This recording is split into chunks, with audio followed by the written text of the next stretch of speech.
You've had some bad luck with injuries in the last few weeks. Anything new to worry about ahead of Saturday?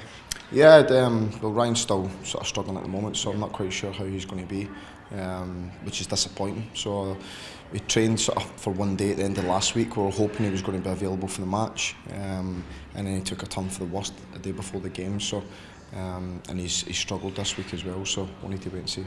Despite the defeat against Arsenal, you were pretty positive after the game. There were a lot of good things in that match to take into these last three games. Yeah, I've watched it back, and I think probably away from home against one of the bigger teams, it's probably our best performance. You know, and although we didn't get anything from the game, but I actually think we played better in that game than we did at Manchester United where we won.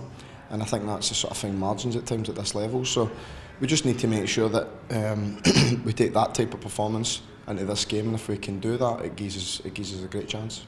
One game where you did take your chances was away to Manchester United at Old Trafford, obviously one of the best days of the season. Surely you can use that game as motivation ahead of Saturday. Yeah, but I think what we've got to do is focus on the fact that in the last few games that we've played in, we've been competitive, we've played relatively well.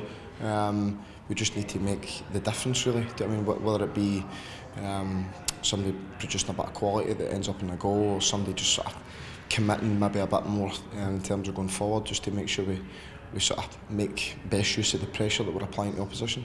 You mentioned this before, but because it's an early kick-off, a win would really put the spotlight on Newcastle and Sunderland, wouldn't it? Yeah, but like I've said before, we need to win games to make sure we stay at this level. And it comes no bigger than this. I mean, it really is crunch time now, and there's not going to be any room for excuses, so we've got to go out and do the job. And is that your message to the group ahead of a big week? Yeah, but they know fine well exactly where we are. I thought they gave it their best efforts against Arsenal at the weekend, and I expect the exact same again in this game. And finally, Alex, in a week that Leicester have won the Premier League title, does that story show what team spirit can do? Yeah, but I think you've got to give credit to the players within the squad. I think the managers did great as well. But I think if you look at sort of awards this season, it's been pretty much a clean sweep for the individuals at Leicester as well. So yeah, I don't think you can underestimate that.